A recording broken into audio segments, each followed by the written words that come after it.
2017년 3월 10일 시행되신 5건의 진상규명 투쟁 광화문 텐트 투쟁 50일차입니다. 박근혜 대통령께서 죄 없이 인신감금 되시고 옥중 투쟁하신 820일째 되는 날입니다. 이번 주 토요일은 130차 태극기 집회를 개최합니다. 2년 이상 한 주도 쉬지 않고 어떤 경우에는 주당 2회 3회씩 태극기 집회를 했고 그 숫자가 무려 집회마다 3만에서 5만, 많을 때는 10만까지 모입니다. 이렇게 많은 분들이 태극기 집회에 참여하고 있는 것은 문재인 좌파 독재 정권의 정통성 문제를 거론하고 있습니다. 두 번째는 문재인 좌파 독재 정권이 경제를 망치고 안보를 버려버리고 체제를 침탈하고 역사를 바꾸려는 그러한 좌파 독재 정권의 업무를 막아야 된다. 세 번째는 억울하게 감옥 가 계신 박근혜 대통령을 구출해야 된다. 네 번째는 우리 국민의 삶에 대한 철저한 절규의 목소리를 태극기 집회에서 담고 있습니다. 그것은 진실을 위한 투쟁이고 정의를 위한 투쟁입니다. 이 진실과 정의 투쟁을 하고 있는 우리 공화당의 태극기 집회가 이번 주에는 엄청나게 많은 사람들이 오실 겁니다. 특히 29일 날 미국의 트럼프 대통령께서 방한을 합니다. 1차 미국 트럼프 대통령께서 한미 정상회담 하실 때도 우리 당 당원들이 태극기와 성조기를 들고 미국을 믿고 한미 동맹 강화를 외쳤고 또 주한미군 철수는 절대로 되지 않는다라는 분명한 입장을 전달했습니다. 제가 작년 10월 1일 날 미국 방문, 일주일간의 미국 방문 때도 저의 진술을 트럼프 대통령께 전달했습니다. 또 이번에 방문하실 때도 이 대사관을 통해서 우리 공화당의 입장을 김부정 대표님과 비롯한 우리 당원들의 이름으로 트럼프 대통령께 진술을 전달하겠습니다. 전달했습니다. 유엔군 사령관한테도 한미 동맹을 통해서 또 주한미군의 감사함을 공식적으로 서신을 전달했습니다. 어제는 행정안전위원회가 정말 우여곡절 끝에 열렸는데 자유한국당은 의사 진행 발언만 하고 다 퇴장하고 저는 3월 10일 시행되신 이분들에 대한 진상규명 또 6월 25일 날 용역 깡패를 동원해서 무참히 우리 외국 동지들을 폭력 진압했는 그 사실에 대해서 동영상과 사진을 행정안전위원회에서 보여드렸습니다. 진영 장관도 대한민국의 국민의 안전을 담당하고 있는 진영 장관이 2017년 3월 10일 날 5분이 돌아가셨다. 그리고 79분이 부상을 당하고 9분이 인사불명 상태에서 병원에 입원했는데 생사는 잘 모르겠다. 이것을 아시냐고 제가 물었더니 진영 장관 전혀 내용을 모른다. 이렇게 얘기합니다. 대한민국의 백주대낮에 태극기만 들고 살인무효를 외침던 거기에 항거하는 국민이 5사람이 경찰의 공권력에 의해서 살인당한 겁니다. 이 진실을 왜 대한민국의 99%의 국민들이 몰랐을까요? 이 진실을 국민을 대표하고 있는 국회의원들이 왜 몰랐을까요? 박근혜 대통령의 탄핵을 묻어버리듯이 2017년 3월 10일 이 엄청난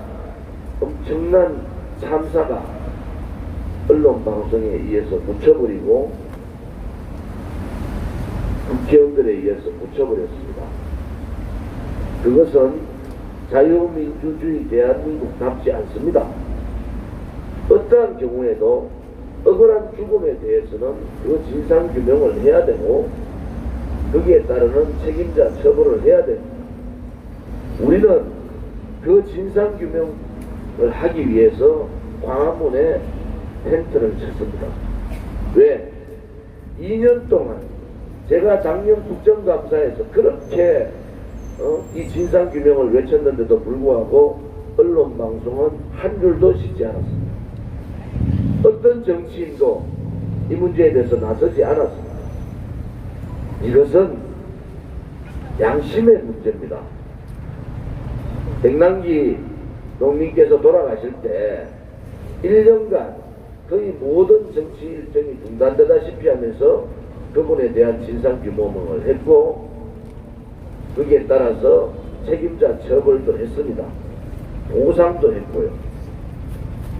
그런데 그날은 쇠파이프와 무기들이 정말 경찰차를 불태우고 경찰과 엄청난 대치를 했지 않습니까? 그런데 우리가 진상규명, 이 돌아가신 5분에 대한 진상규명을 하자고 말씀드리는 것은 이분들은 저항을 하지 않았습니다. 태극기만 들고 탄핵이 무효라고 그 외침만 외쳤을 뿐입니다. 그런데 그분들이 공권력에 의해서 돌아가셨어요. 공권력에 의해서 돌아가셨다니까 잘 이해를 못 하시는 것 같아요. 한 분은 경찰차의 스피커를 맞고 엄청난 피를 흘리면서 돌아가셨어요. 나머지 분들은 안국역 4번역에서 올라오는 시민들을, 국민들을 향해서 경찰이 방패로 밀어버렸습니다. 거기에서 깔려서 2분이 돌아가셨어요. 2분은 경찰 방어차 중간에 뛰어서 돌아가셨어요. 여러분, 이 진실투쟁을 하는 것은 정상적인 정당의 정치 행위입니다. 헌법에는 정당의 정상적인 정치 행위를 보장하고 있는 거예요. 서울시의 조례를 가지고 행자부의 문문 하나를 가지고 정상적인 정당 정치 행위 헌법적 가치를 훼손할 수는 없는 겁니다. 우리가 10사에 대해서 이 죽음에 대한 진상규명이 하는 것이 맞습니까? 그렇지 않으면은 개 돼지들 같이 이것도 묻고 정치하는 사람들이, 정치하는 정당이 이거를 묻고 가는 것이 맞습니까? 우리 공화당이 맞지 않습니까? 이분들에 대한 진상규명을 하는 것이 맞지 않습니까? 어제는 진영 행안부 장관께서 3월 10일 희생자 진상조사 관련되는 내용을 파악해서 관련 사건들을 진상조사하겠다 이렇게 저에게 약속을 했습니다. 서울시장이 우리가 정상적인 정치활동, 억울한 죽음에 대한 정상규명을 하는 것은 서울시장이 책임의 제1당사자입니다. 매 시간대별로 사망자 명단과 부상자 상황을 서울시장 핸드폰으로 경찰 소방청에서 문자 메시지를 계속 보냈습니다. 그럼에도 불구하고 서울시장은 3사람 이상이 죽으면은 재단으로 규정을 하고 재단안전대책 본부장인 서울시장이 긴급 대책회의를 해야 됨에도 불구하고 대책회의를 안 했습니다. 사람이 죽었다, 오늘 지금 3사람이 죽었다, 지금 4사람이 죽었다, 이런 문자 메시지가 계속 옴에도 불구하고 그는 광장에 봄이 왔다고 그런 소리를 낸 사람입니다. 박원순 시장이 옳습니까? 우리 공화당이 옳습니까? 그 당사자, 책임을 져야 될 그 당사자가 그 책임의 진상 규명을 하고 있는, 그 한글을 하고 있는 사람들을 폭력을 동원해서 진압하고 정상적인 정당 행위를 이렇게 막는 것은, 그것은 헌법 위반입니다. 두 번째는, 첫 번째 진영 장관께서 3월 10일 희생자에 대한 빠른 진상조사 착수에 임해주기를 바랍니다. 두 번째는 2017년 3월 10일 희생자 진상규명 특별법안이 다음 주 중으로 발의가 됩니다. 국회에서는 여야를 떠나서 억울한 죽음에 대한 진상규명 특별법안을 통과시켜주고, 특별법안 통과와 동시에 거기에 따르는 진상조사를 100남기 농민 수준 이상으로 해줘야 합니다. 세 번째, 어제 행정안전위원회에서는 행정대집행에 대한 법률안 전체 개정안이 올라왔습니다. 그 전체 개정안의 주요 내용은 지금의 행정대집행이 지방자치단체장의 권한이 너무나 광범위하고 크기 때문에 행정대집행에 대한 지방자치단체장의 권한을 축소하고 그 규정을 세부 내용으로 일일이 규정하는 그런 행정대집행 전체 법률 개정안이 행정안전위원회에 올라갔습니다. 또한 행정자치단체장의 권한 축소뿐만 아니라 행정대집행에 대한 불복 절차라는 법적 조항도 그 안에 들어가 있습니다. 불복할 수 있는 절차를 밟을 수 있도록 행정대집행자가 그냥 개고장만 날리고 강제 진압을 하지 못하고, 그 행정대집행의 당사자가 불복 절차를 밟을 수 있는 법적 조항이 행정안전위원회에 정부적 법안으로 올라가 있다는 것도 말씀드리겠습니다. 이제 우리가 광화문 천막 당사 이 진상규명에 대한 구체적인 답들이 있습니다.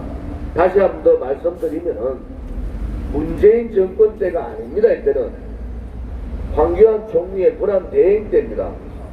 왜 이 문제에 대해서 박원순 시장을 박원순 시장은 공범이기 때문에 처벌을 받아야 될 책임자이기 때문에 그렇지만은, 그렇지 않은 여야 의원들은 이 억울한 죽음에 대해서 전체가 나아가 진상규명에 적극 협조해 주기를 바랍니다.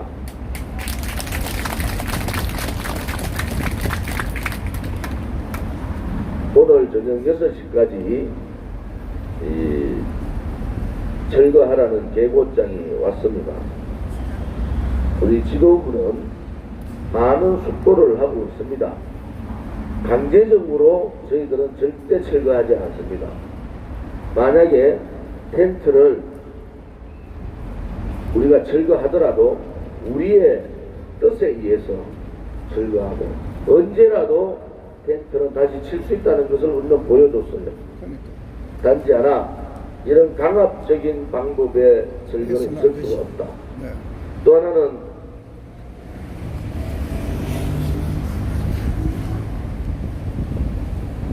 다른 텐트 뜯어야지. 빨개 텐트 뜯다. 이것이 그날 119에 의해서 긴급 후송된 명단들이고 부상당한 명단들입니다.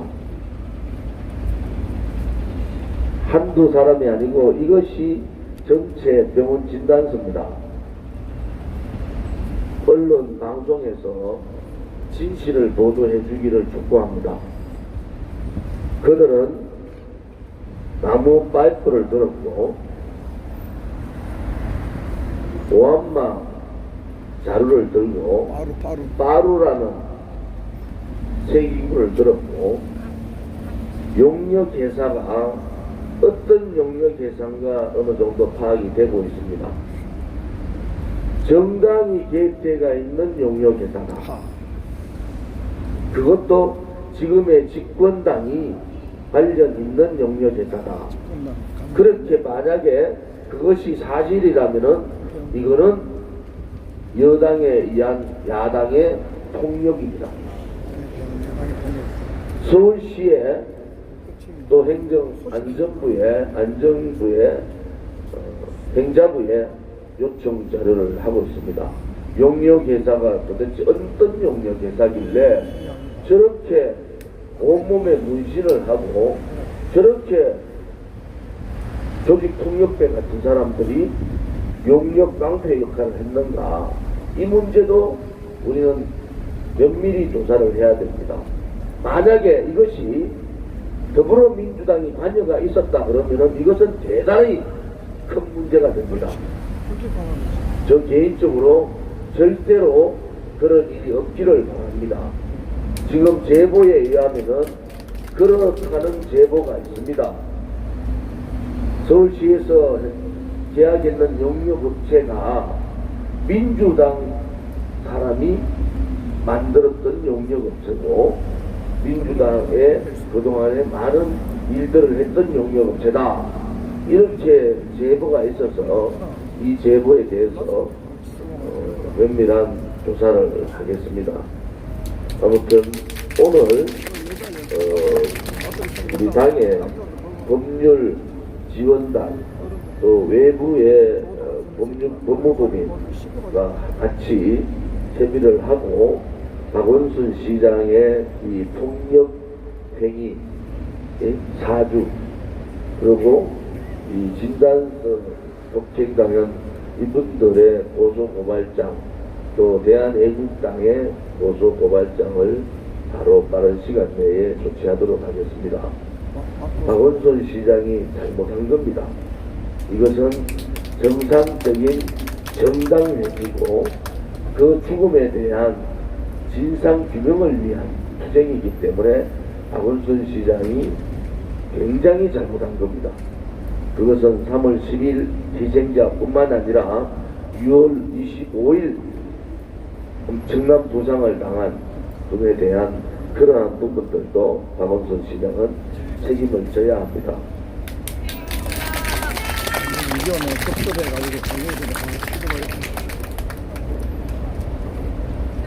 또한 구미이 당원은 용역업체 직원이 넘어뜨리고 100kg 이상 되는 용역업체 직원이 체중으로 압박을 가해서 오른쪽 주먹으로 구타를 당해서 갈비뼈 5번, 6번, 7번, 8번 4개의 갈비뼈가 부러졌습니다.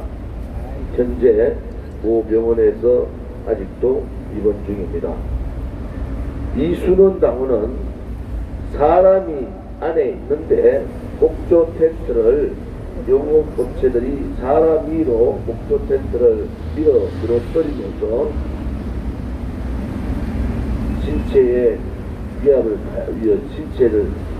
가해서 4주간의 치료를 원하고 현재 입원 중입니다. 문창규 당원은 용역업체 직원이 주먹으로 눈부위를 때려서 눈부위에 금이 갔습니다. 김재식 당원은 용역업체 직원에게 맞아서 앞니가 부러졌습니다.